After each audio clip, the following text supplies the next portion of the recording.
Hello and welcome to a special edition of If This Car Could Talk. Since we showcased an amazing 1974 Hurst Olds Indianapolis 500 Pace Car replica last Sunday, we thought it'd be interesting video to highlight the legendary auto race and the 11 Oldsmobiles that paced the start of each of these races. The stories of both of these iconic American institutions are indeed a fascinating one, but combined is a real reflection of what the company was innovating during each era that their cars paced one of the longest continuous speed contests in the world. Now, without further delay, let's go for a ride. Ransom Eli Olds first founded his eponymous auto company in Lansing, Michigan in 1897. Initially, the company was known as the Olds Motor Vehicle Company. 2 years later, Olds merged his two companies, the Olds Motor Vehicle Company and the Olds Gas Engine Works. It was renamed Olds Motor Works and moved to a new plant in Detroit. By March of 1901, the company had a whole line of automobiles ready for mass production. Soon after, the new plant was completely consumed by fire, with every prototype except the Model R being lost. While the factory was being rebuilt, the Model R was in production using many subcontractors to keep production going. Shortly after, in 1901, the company was able to produce 635 cars in total, despite huge challenges, making Olds Motor Works the first high-volume gasoline-powered automobile manufacturer that year. Oldsmobile quickly became the top-selling car company in the United States for a few years in the early part of the 20th century. Mr. Olds soon left his company in 1904 because of a dispute with sales manager Frederick Smith. Soon after, he started up a new auto manufacturing company he would call the REO Motor Company. It was a viable company for many years, eventually producing only heavy-duty trucks. In fact, the company merged with another famous truck builder, Diamond T, to form Diamond Rio Trucks in 1967. That merged company made heavy trucks until their demise in 2013. The most famous early production car made from its founding in 1897 until about 1907 was undoubtedly the Model R Runabout, more commonly called the Curved Dash Olds. It was the world's first mass-produced car built on an assembly line. Unlike Henry Ford's moving assembly line, which was perfected about a decade later, the Model Rs were first built by positioning each unbuilt car in a stationary spot with the workers moving from car to car. This differed greatly from hand-built vehicles in the past, where various workers would concentrate on one car at a time until it was completed, which was obviously very labor and time-intensive. From almost the beginning, all the cars produced by the Olds Motor Works were colloquially referred to as Oldsmobiles. By 1908, the recently formed General Motors Corporation would acquire the company on November 12th after Buick became their first acquisition on September 16th of 1908. Next would be Cadillac on July 29, 1909. It would take nearly 9 more years until Chevrolet joined them on May 2, 1918. Pontiac was created by GM on December 28, 1925. Sure, many other brands and divisions within the company have come and gone, but in the interest of brevity, I just mentioned the top 5 names that most people associate with General Motors. Because automobiles were now becoming more commonplace, it was a natural progression of things that people would want to race them to see who's the fastest, the most reliable, had the most endurance, and any other reason found to get into a car and risk your life for the sheer thrill of it. Small dirt tracks of many different lengths and configurations soon started sprouting up all over the country. However, there were no organizations to sanction these events, create rules, sponsor races, or anything else. Now in Indianapolis, Indiana, a new track was being built that would evolve into one of the world's most well-known raceways. The founding 4 visionary businessmen who started the track were James Allison, Carl G. Fisher, Arthur Newby, and Frank Wheeler. Many existing as well as new auto manufacturers realized that it was good publicity to have your car seen on a racetrack. Thus, organized auto racing was born. The Indianapolis Motor Speedway complex was first built in 1909 as a gravel and tar track. Initially, it hosted many smaller events, including motorcycle races. Almost immediately that same year, the Speedway sponsored its first long-distance event. In what was undoubtedly one of the first corporate sponsorships, the Prestolite Company presented a winner's trophy by the same name to a Buick driver named Bob Berman. Berman raced in fearful conditions for 100 laps. The track surface material would break down, leading to many accidents and several fatalities.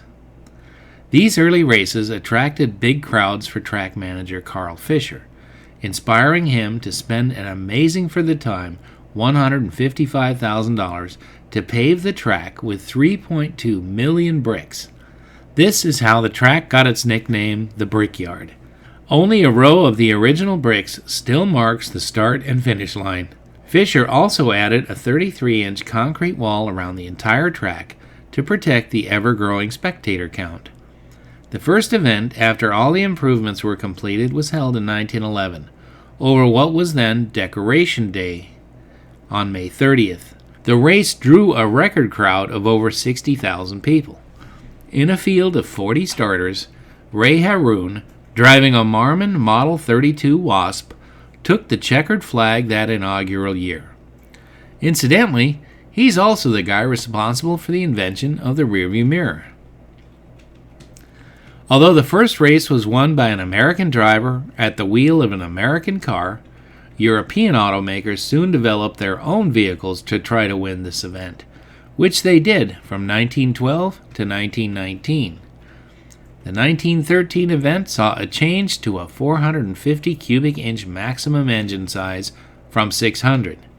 Since the beginning, pace cars started the race, and in 1911, a Stoddard Dayton, driven by track manager Carl Fisher, began that first race on May 30th, 1911. The race began by allowing both domestic and foreign auto manufacturers to field cars, but beginning in the mid-30s, the United Auto Workers and traditional racing enthusiasts insisted on only featuring American cars. The pace cars were also always domestic makes, and since the mid-1920s, pace cars and their replicas were expected to perform all sorts of duties around the city for a few weeks prior to the race. Actual pace cars were often modified with the bodies and the drivetrains altered for parade and pacing duties. Manufacturers began offering replicas to the public in the mid-50s, most of them complete with all the regalia of their pace car counterpart. Pace trucks were also supplied at the track by the same manufacturer that provided the pace cars, beginning in 1979.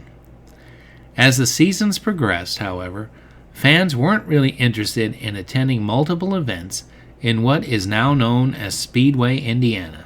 So it was decided that holding one big annual event every year would tremendously increase attendance. There were several options that were considered, but in the end, 500 miles around the 2.5-mile oval was deemed the best choice because cars at the time could usually complete the course before nightfall. All races saw 40 cars traveling in a counterclockwise direction, as they do today. The next year, entrants were limited to 33 cars, which is still true today. Back then, each car was required to have a ride-along mechanic as well. Beginning in 1935, the Borg-Warner Automotive Company awarded the Borg-Warner Trophy every year, and for the first time in 1936, each year's winner was awarded the pace car. Because the event has been held so long, it's natural that many traditions are observed each year. These traditions include the pre-race ceremonies, race starts, and caution laps led by a different non-racing pace car each year. Often these cars transport dignitaries and well-known celebrities and are employed in various race procedures and post-race celebrations. The most noteworthy and most popular traditions are the aforementioned 33-car field lining up 3 wide and 11 rows for the start, the annual singing of the chorus of Back Home Again in Indiana, and the Victory Lane bottle of milk. Also, unique to this contest is that qualifying requires the drivers to complete 4 rather than 1 timed laps. Practice and qualifying occurs in the 2 weeks leading up to the race, while miscellaneous preliminary testing is held as early as April. When the race first started, it was originally advertised as the International 500-mile sweepstakes race from 1911 to 1916. However, from its inception, the race has been widely known as the Indianapolis 500, or more simply, as the 500.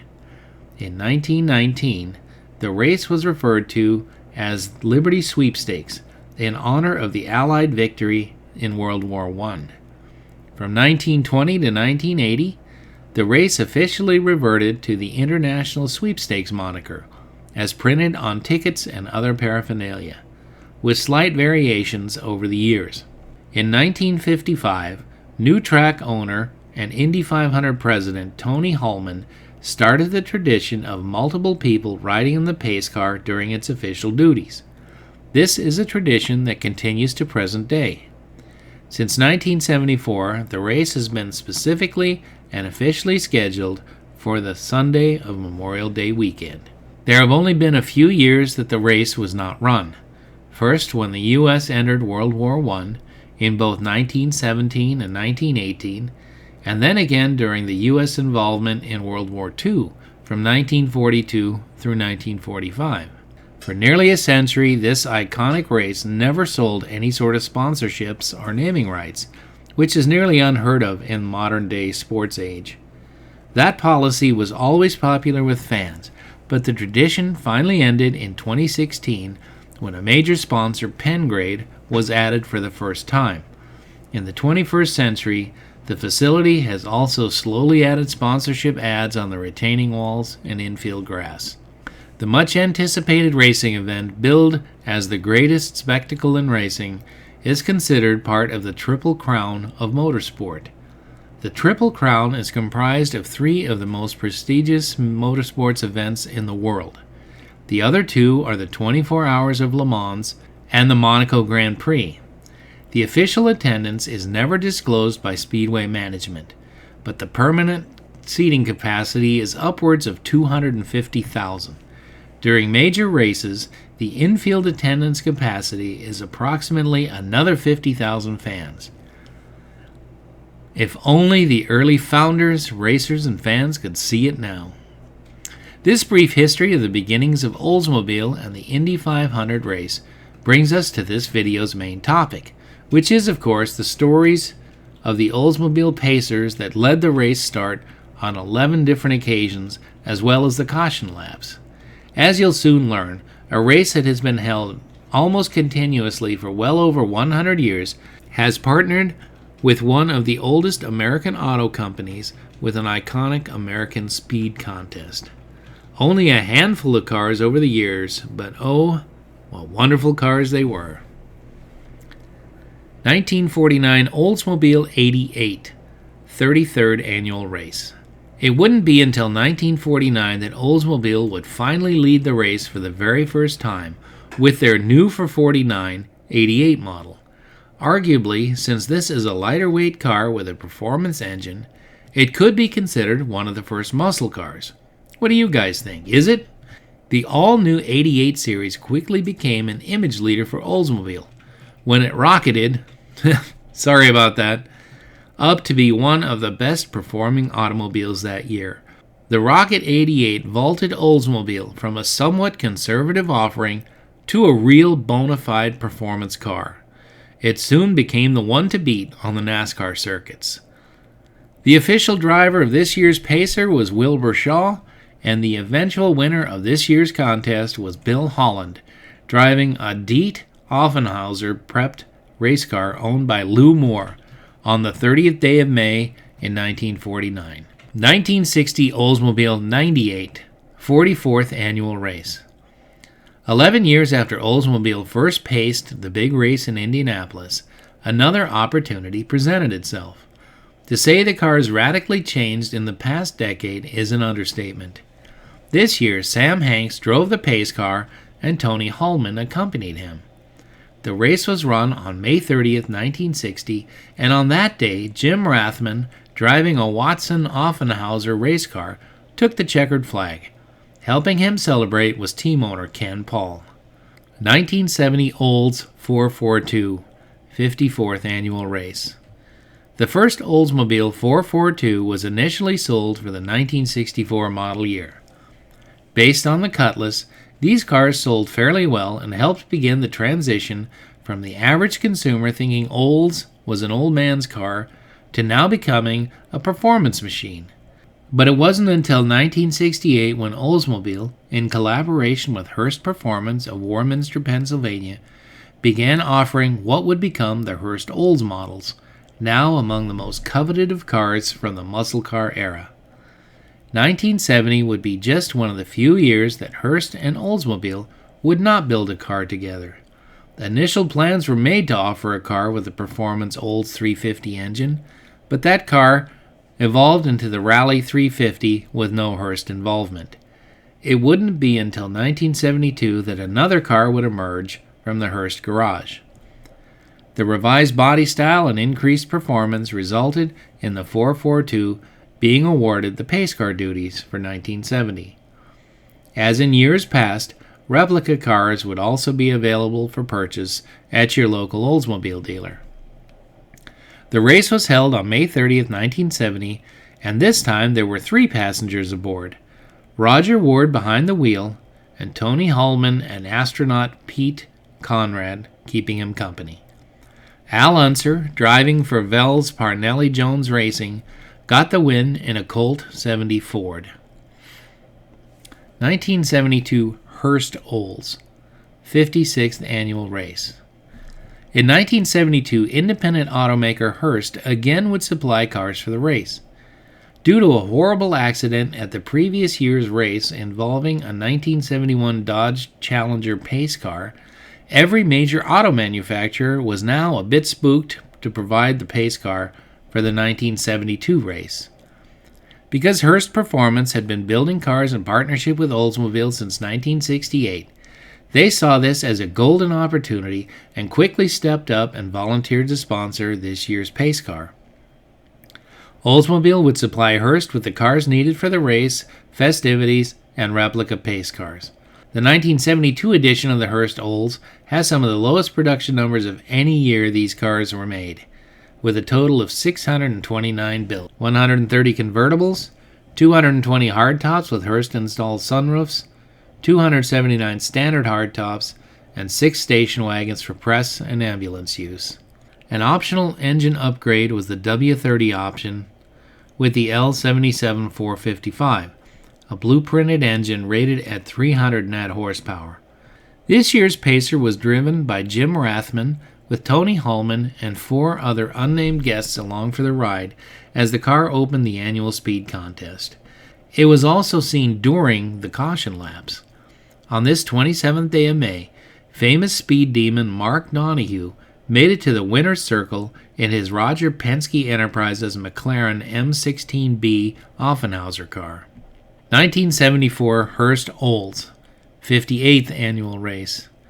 Once again, independent automaker Hurst stepped up and provided their modified Hurst Olds cars. Because the race specified that a convertible body style was required, Hurst would need to modify 92 Oldsmobile Delta 88 Royale convertibles for festival and parade duties until the race was run on the 26th. However, the replica models sold throughout the country in the following months would not be a Royale convertible, but rather a stylish colonnade coupe using much of the equipment found in the Cutlass S. Available in both cameo white and ebony black, the graphics package, using mainly gold with various accent colors, really stood out and made people notice them if they were lucky enough to even see one. I could not find a definitive production breakdown for these colors. If anyone knows, please share it in the comments section. Rarer still was the optional W30 package, which designated that assembly line workers installed the 455 cubic inch rocket V8 on just 380 vehicles before sending them to Hurst. The remaining 1,420 replicas used the still respectable 350 cubic inch rocket V8, which was the only power plant available for California buyers. The race was held on May 26, 1974, and this time there were 3 passengers aboard the pace car, with Jim Rathman behind the wheel. Johnny Rutherford, driving for McLaren's team in a McLaren M16 CD Offenhauser, took center field this year. 1977 Oldsmobile Delta 88, 61st annual race. The 1977 Delta 88 now had a completely new look and feel as the 88 series entered its 8th generation.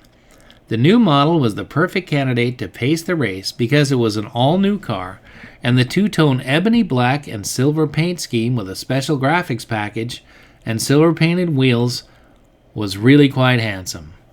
These cars and others from the same B-body family at GM were significantly downsized from their predecessors just 1 year prior. During this time, General Motors began putting engines of various makes into other corporate offerings, even if it wasn't the same division. Many customers were unhappy about this because most are brand loyal. When they bought a GM car, they trusted that the make of the car and engine remained consistent. GM settled with dissatisfied owners by offering them warranty extensions. There was also the option of returning those cars for a retrofit of the same make engine. This option wasn't commonly chosen because the owner was obligated to pay GM for mileage driven, which could become quite expensive.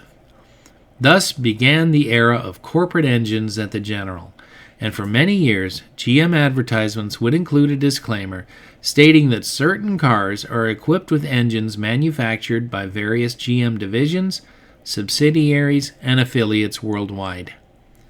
The Indy 500 race was run this year on May 29th, and the pace car was wheeled around the Brickyard by none other than Rockford Files star James Garner.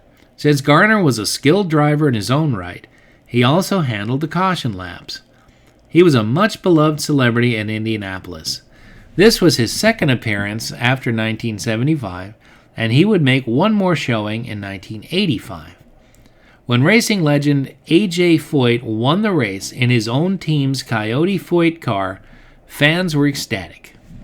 1985 Oldsmobile Cutlass Calais, 69th annual race. The Oldsmobile Cutlass Calais was designed as the newest compact car from this division. It was named after the city of Calais, France. The pace cars were powered by the 2.5-liter engine known as the Iron Duke Tech 4. These exciting for the time cars used a 5-speed manual transmission, although it remained front-wheel drive. The race was held on May 26, 1985, and a specially prepped Calais was driven for the parade laps and start of the race by veteran actor James Garner, while the caution laps were wheeled by Don Bailey. The race's eventual winner was Danny Sullivan, driving a Team Penske car's March 85 C. Cosworth. 1988 Oldsmobile Cutlass Supreme, 72nd annual race. For 1988, officials at the Indianapolis Motor Speedway once again chose an Oldsmobile to pace the greatest spectacle in racing. Since the 50s, it's always been standard procedure for the supplying manufacturer to build enough cars for the race and for various festivals during the entire month of May. Replicas were offered after the race to sell to the car-buying public. These 3 categories generally amounted to around 2,000 cars and oftentimes many more. But in 1988, Oldsmobile opted to convert only 50 Cutlass Supreme front-wheel drive two-door sedans into convertibles for the iconic race. All 50 were used in every facet of the duties that they were expected to complete.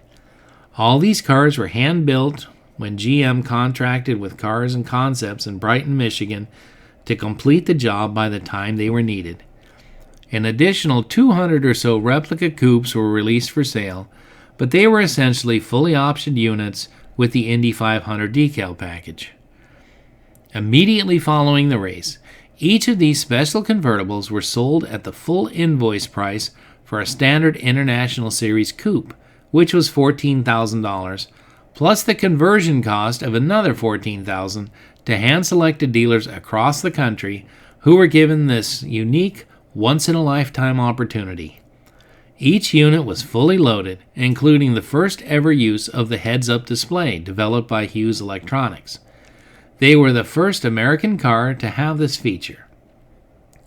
After all were paid for and delivered, General Motors discovered some previously unknown issue with certification of these pace cars. It was requested by the company that all 50 dealers needed to immediately return these cars with a full credit being issued. Their fate then was that they would be unceremoniously destroyed.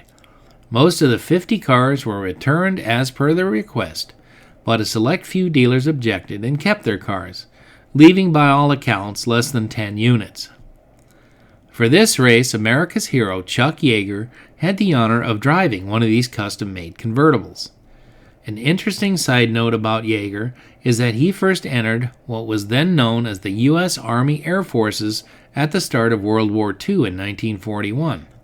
He had many accomplishments throughout his 34-year career, most notably that he was the first pilot to exceed the speed of sound in 1947. He retired from the now called U.S. Air Force in 1975 as a brigadier general. Racing legend Rick Mears made it across the finish line first in a Penske Racing PC-17 Chevrolet. 1997 Oldsmobile Aurora, 81st annual race. The Aurora first went into production in January of 1994 and was released mid-year as a 1995 model. For 1997, three-time Indy winner Johnny Rutherford piloted the Pacer with Don Bailey leading the pack during caution laps. Driver Ari Leundick and team owner Treadway Racing took the checkered flag in a G-Force GF01 Olds Aurora-powered car. In fact, this engine would power the next 4 years' winners too. This year's race was plagued with rain delays, so it was actually run over 3 days from May 25th through the 27th. 2000 Oldsmobile Aurora, 84th annual race. The Aurora V8 was the basic engine design used in many open-wheeled race cars and was seen on several occasions winning at the Indy 500. For 2000, the race was run on May 28th, and beloved actor Anthony Edwards had the wheel duties for the second-generation Oldsmobile Aurora Pace Car. This year, Chip Ganassi Racing and their driver, Juan Pablo Montoya, took a G-Force GF05 Olds Aurora-powered car across the finish line first. It was not unheard of for race officials to select a similar pace car within 2 or 3 years, and that's what happened here. 2001 Oldsmobile Bravada, 85th annual race. The Bravada debuted in 1991 as an upscale 4-door SUV from General Motors. It was the only SUV manufactured or marketed by Oldsmobile, and the first light truck offered in the United States by a GM brand other than Chevrolet or GMC since before World War II. The first year of the third-gen Bravada was selected by Indy 500 track officials as the pace car this year. Elaine Irwin Mellencamp drove the Pacer. Until August of 2011, she was the wife of Indiana's favorite son, John Mellencamp. The racer's winner was Helio Kostranovis in a Team Penske-sponsored Dallara IR01 Oldsmobile Aurora. After an Oldsmobile paced the famous Brickyard for the last time, Chevrolet's Corvette has had the honor of starting every race since. On April 29, 2004, the last Oldsmobile rolled off the assembly line at the Lansing, Michigan assembly plant, signaling the end of the 106-year-old automotive brand, America's oldest at the time. So it's fitting that Oldsmobile has had the honor of pacing the greatest race in motorsports for the last time before another legendary marque took the baton. I hope you enjoyed this review of the history of the Indy 500, Oldsmobile, and all the pace cars they furnished to the race during their long and colorful history. Let us know your thoughts in the comments below if you own or have owned any pace cars or replicas, or maybe you've attended this iconic race at some time. Thanks for watching. This coming Sunday we'll be featuring an incredible 2000 GMC Sonoma, but this isn't your typical low-mileage survivor. or a truck modified for off-roading. No sir, this baby is a badass street car that was built entirely by the owner, her husband, and a few close friends. You know, old school hot rodding. Yeah, that's right, a hot rod owned by a lady, and a very cool lady at that. It's a story that gives hope to guys building a car on a budget, that with the right knowledge and good friends, it's possible to build a car that many others will also love. It's a feature you're sure to love as well, so don't miss it. Until then, please remember, be careful out there.